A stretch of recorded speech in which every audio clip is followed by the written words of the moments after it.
What's up, ladies and gentlemen? My name is Anthony Walker. Welcome to another installment of the Wrestling Matters podcast. I know I wasn't be able to do one last week because I had a lot of stuff to do. A lot of shite got in the way last week, so I apologise for that. I did have some things in mind that I wanted to do, but I couldn't do it last week because a lot of stuff went down. A lot of things got in the way last week. Car related, of course, so I had to focus on that first.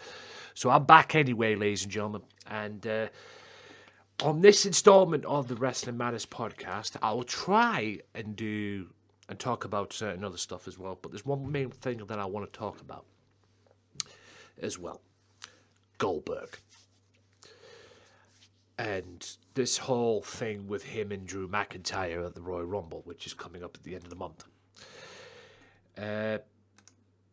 People don't seem to like the fact that McIntyre is facing Goldberg.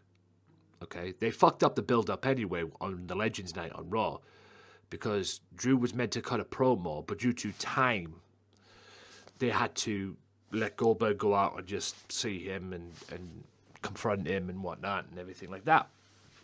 And that's how Raw ended. Even though it kind of didn't end, the promo didn't end when Raw went off the air because McIntyre headbutted him. So, but everybody seems to be on the up, if you will, for McIntyre losing. Oh, it's Goldberg, they're going to lose. I don't think he's going to lose, first of all. Okay? Why? Because they're building up with him and Roman Reigns. That's the way I see it. Because the plan is for Roman at WrestleMania, if there is going to be a WrestleMania, there's two wrestlers in mind that are going to face Roman Reigns or been penciled in to face Roman Reigns. They can't get The Rock. They can't get the match that we wanted because apparently The Rock's busy. So plan A is not working. Where do you go? Plan B. And plan B is two people.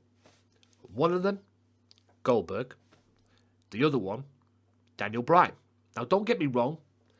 If you're talking wrestling, I would probably think Daniel Bryan will win. And considering the way Bryan's been booked at the moment, going into this Royal Rumble, I have a funny feeling Daniel Bryan's going to win the Rumble. Considering the way he's been booked on SmackDown. He had a classic with Cesaro this past Friday. I have a funny feeling. Funny feeling that Bryan may very well win the Rumble. And like I say, when it comes to the Royal Rumble, I always go through it from a booking standpoint. How that one wrestler who's in the Rumble gets booked. You know, and they go through a storyline with him. And Bryan is looking like he's going to win the Rumble. But I don't know why I think this, but I can just see this happening. Okay? Remember the Royal Rumble when Roman faced Kevin Owens, I believe, at the Rumble for the Universal title and lost? But then ended up as number 30 in the Rumble, which was meant to be Finn Balor, by the way. But Finn couldn't get cleared, so what do? Oh, we just throw Roman in there, it's fine. You know, and he got booed out the building that summer. And I think that was leading into him versus Undertaker at WrestleMania that year, if I'm not mistaken. But then, I believe, again, if I remember correctly, Randy Orton won that Rumble. Roman came runner-up, but Orton won the Rumble, which led to him facing Bray Wyatt at WrestleMania, blah, blah, blah. I have a funny feeling this is going to happen at the Rumble. I just see this vision. I don't know why. I mean, it might be a little OTT, a little over the top with what's going on and everything. I just see this happening for some reason. Goldberg versus Drew McIntyre. McIntyre beats him. Goes on to WrestleMania to face whoever ends up fighting at WrestleMania. I see McIntyre winning the Rumble, or winning the match at the Rumble, and Goldberg being a surprise entrant into the Rumble and winning. I don't know why I see that, but I properly see this. That's plan A. McIntyre loses the match at the Rumble. McIntyre wins the match at the Rumble, retains the WWE title. Where does Goldberg go from there? Goes right into the Rumble as a surprise. Nobody knows about it. Goes into the Rumble, wins, him and Roman at WrestleMania. If they don't go with Bryan, which I can't see them doing, to be honest with you, but if they don't go with Bryan, I think Bryan's more leaning towards the Intercontinental Championship, if I'm being honest with you. But if they do go with Bryan, I won't complain. I mean, I could probably see him winning the Rumble. But I can see Goldberg winning the Rumble. Goldberg winning the Rumble, going to WrestleMania. And then it's the match that we should have got last year, but due to COVID reasons and health reasons, we didn't get it. And Goldberg has pretty much called out Roman anyway, saying he's been ducking him and this, and he wants a match with Roman and whatever. So that's the way I see it. That's plan A. I believe that will happen, and I can see that happening.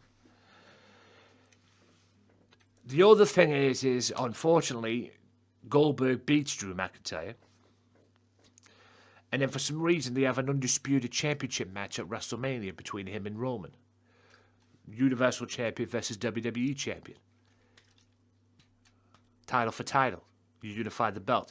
Which, to be fair, they should do anyway, in my opinion.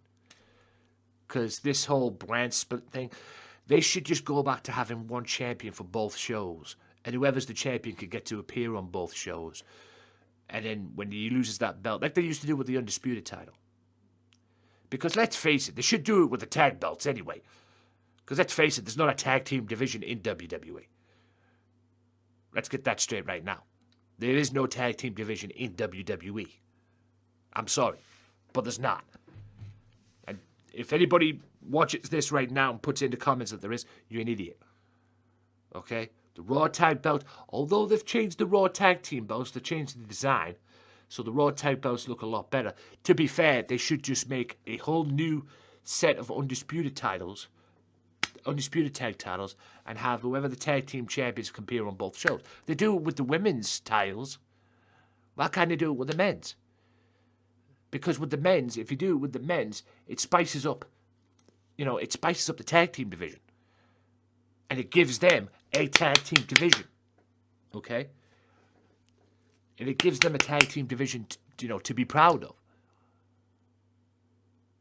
And the WWE can call themselves a tag team division because it's not just including Raw, it's including SmackDown as well. You've got one tag team champion going on both shows, but they're not going to do that. I know that. I ain't stupid. But that's what they should do. But what they should do, I don't know. Will they do that eventually with the Universal and WWE? I don't know. They're trying to make the Universal title a lot prestigious. Or they're trying to take it to another level. That's what I'm seeing from it anyway. So, will it happen? Who knows? But I see plan A happening. I very much see it happening. Goldberg goes to face Drew McIntyre at the Rumble for the WWE title. Loses. What's next for Goldberg? He ends up being a surprise entrant in the Rumble. Nobody knows about it. Nobody knows about it. Not the announcers, the fans, or anybody. They just assume he's going to wrestle for wrestle Drew McIntyre for the WWE title. He goes in and wins it. And then it's him and Roman at WrestleMania. Since they can't get the Rock in. I see that happening. I genuinely see that happening for some reason. But what they're building in, but they're giving this match with him and McIntyre. I guess this is a warm-up match for Goldberg to see what happens and everything like that. Because the match that they want for Goldberg is Roman. Everybody's like, oh, why are they facing Drew McIntyre? No, it's a warm-up match. They're going to rest. It's him and It's him and I see it as a warm-up match. It's going to be him and Roman at WrestleMania. Now they can't get The Rock. You know, they could go with Daniel Bryan, but the reason why they're going to end up going with Goldberg, since they can get Goldberg, it's mainstream. You know, wrestling side of it, Daniel Bryan all day long. If you're looking for a wrestler to wrestle him, it's Daniel Bryan all day long. Will Roman keep up with Daniel Bryan and his wrestling ability? Probably not. Yeah, probably not. But as far as mainstream match, you go with Goldberg. And like I say, I think that's going to happen. I think this whole thing, bottom line it with him and Drew, I think it's a swerve. A swerve in respects that they're making the fans think that he's not going to wrestle. Maybe he's not going to wrestle Roman after all. You know, that's the way I see it. You know, I like I say, don't hold me to this, ladies and gentlemen. I'm not 100% right. I could be wrong. You know, I'm man enough to admit when I'm wrong. I'm just going with it as I see it. And I'm going it with my booking brain. You know, that's what I would do. If they want this Roman Goldberg so badly, have him go to Drew McIntyre, lose to Drew McIntyre at the Rumble. Don't tell nobody about it. Put him in the Rumble as a surprise entrant. Nobody knows about it. You probably get booed out the building like Roman did years ago. But you go in there and this time have him win it, and it's him and Roman at WrestleMania for the Universal title. The match that we should have had last year. But we got Goldberg and Braun Strowman instead, which I wasn't particularly disappointed about because Braun deserved an opportunity to be a champion. You know, he dropped the... It didn't go down well with Braun, but, you know, he deserved to be a champion. He deserved to be a world champion, if you can call the Universal title a world champion. At least. He deserved to be in that realm, which he did. So, that's the way I see it, at least. And in my opinion, I see that happening. But I truly see this vision of Drew McIntyre beating Goldberg at the Rumble. Goldberg winning the... Goldberg going into the Rumble as a surprise entrant. Nobody knows about it. Nobody probably cares about it, but nobody knows about it. Goldberg wins the Rumble, and it's him and Roman at WrestleMania. I genuinely see that happening. Genuinely see that happening. And I'll be amazed if it isn't, but, you know, you never know. Right. That's the way I see it, at least. I want to clear something as well. I saw JD from New York the other day. And apparently Bully Ray, and I have no beef with Bully Ray whatsoever. Probably one of the best heels in TNA's history, in my opinion. One of the greatest heels and greatest tag team wrestlers of all time. Apparently Bully Ray's been saying that Charlotte Flair is the greatest women's wrestler of all time, or the greatest of all time. Look, everybody hates Charlotte Flair at the moment, considering what she's gone through and considering how many championships she's won. She's like a female John Cena. She gets booked into championship matches. She could take about 3 months off and get booked straight into championship matches when she comes back or anything like that. Okay? I don't have a problem with her walking around with the tag belts, by the way. Okay? I don't have a problem with that whatsoever. Many people might watching this. I don't. Okay? It's different. Okay, and it gives her a different look, and probably gives her the chance to be a Grand Slam winner, so to speak, because she's been Raw and SmackDown Women's Champion. Ooh, let's put the tag belts on her. You know, I don't have a problem with her being tag team champions. Keeps her away from the Raw Women's title and the SmackDown Women's title, at least. But I don't have a problem with that, and she's got a hell of a partner to do it in Asuka as well. But her being the greatest of all time? No. Sorry, Bully Ray. Agree to disagree. I'm not going to sit here and have a go at you, but I agree to disagree. Okay? You don't know me and I don't know you, but I agree to disagree. Okay? Okay? No. Okay? She's got a long way to go Just because she's been winning championships left, right, and centre in WWE does not make her a greatest. I'm sorry. Okay? She's got a long way to go before she hits that level of even calling herself great. And I'll come back to you on that day when that happens. Is she capable of doing it? Yeah, I'm not saying she's not capable of doing it. You know, she's not capable of doing it. I don't deny that whatsoever. I could be sitting here right now and about 5 years down the road, she could be the greatest of all time. She may very well be the greatest of all time. Right now, I don't think so. Okay? That's a slap in the face. In my opinion, that's a slap in the face to Trish Stratus.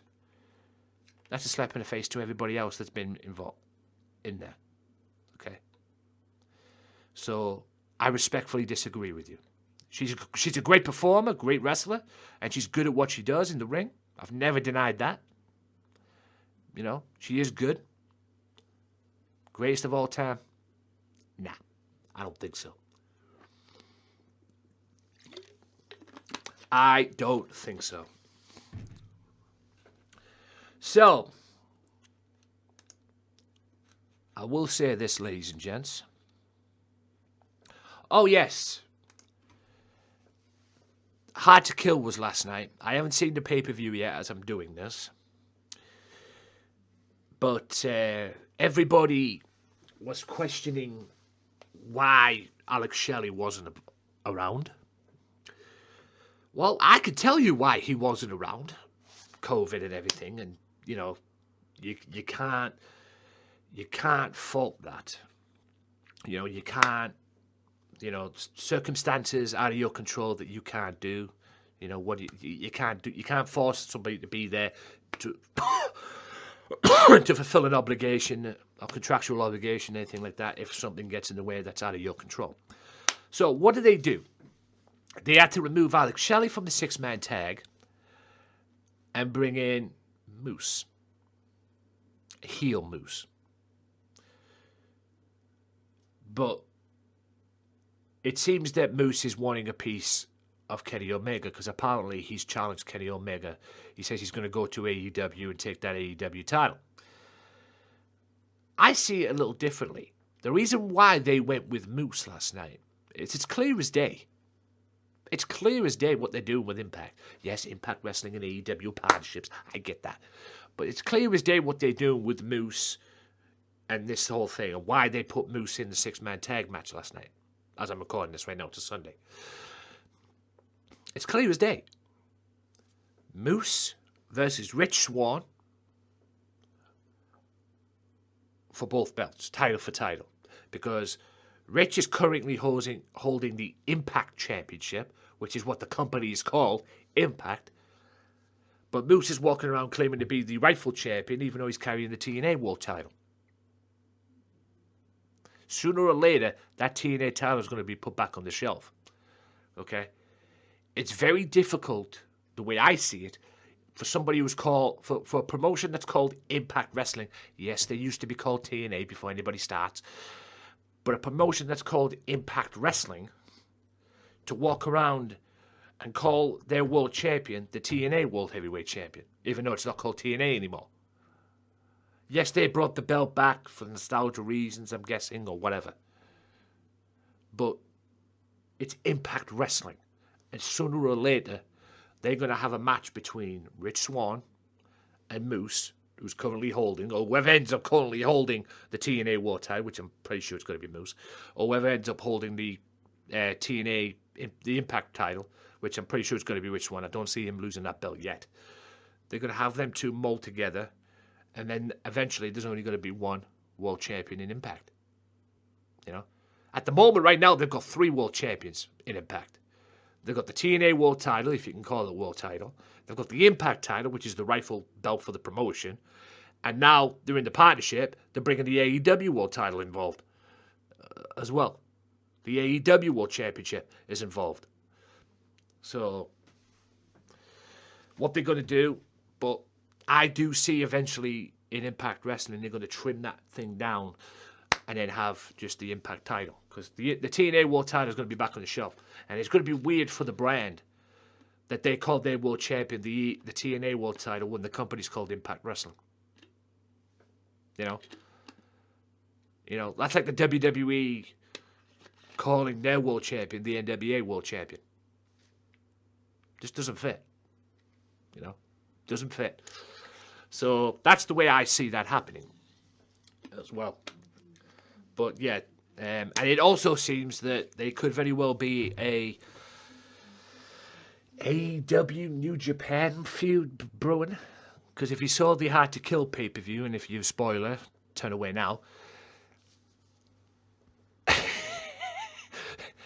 Kenny Omega came out with one of them vest shirts things, and it had Bullet Club written all over it.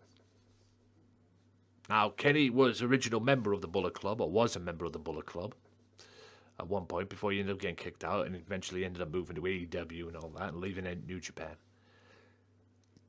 And now Tama Tonga and all them are calling themselves the Bullet Club now. Could be interesting. Will it happen? Who knows? But, you know, like I say, could be interesting. Maybe we'll see AEW versus Impact Wrestling versus New Japan at some point. You know? Because I think it was last year, Okada came out and said that he's open, that everybody should come together, you know, AEW, Impact Wrestling, Ring of Honor, New Japan, WWE, for Pete's sake, all to come together and shoot and do a one big super show together. And the wrestling community was like, good luck with that. Because I don't see that happening. And even WWE's open to do partnerships as well, but it's depending on who it is. To be fair, WWE are already doing partnerships. ICW, Progress, you know. So, will they do one with AEW down the road? Will they do one with Impact down the road? Will they do one with the Ring of Honor? Who knows? So, yeah. But yes, ladies and gentlemen, that about wraps it up for this installment of the Wrestling Matters podcast. I'm not doing long, belated episodes like I used to do, or at least I'm trying not to. I'm just trying to give you, you know, if I've got something to talk about, I'll talk about it. You know, will I do interviews down the road? Yeah, I probably will. But like I say, I'm only getting back into the thick of things. And like I say, I'm trying to make up for lost time, because last week I couldn't do one because I had so much stuff, so much crap got in the way, ladies and gentlemen. So you might get a bonus episode this week, just to make up for last week as well. So I apologise for not doing one last week, because like I say, a lot of shit got in the way, a lot of stupid stuff got in the way, which I had to deal with, but it's been dealt with. So this will be up tomorrow on the Monday, and you might get an extra one during the week. So we'll see what happens, guys. So until then, guys, stay safe, and I'll see you next time on the Wrestling Matters podcast.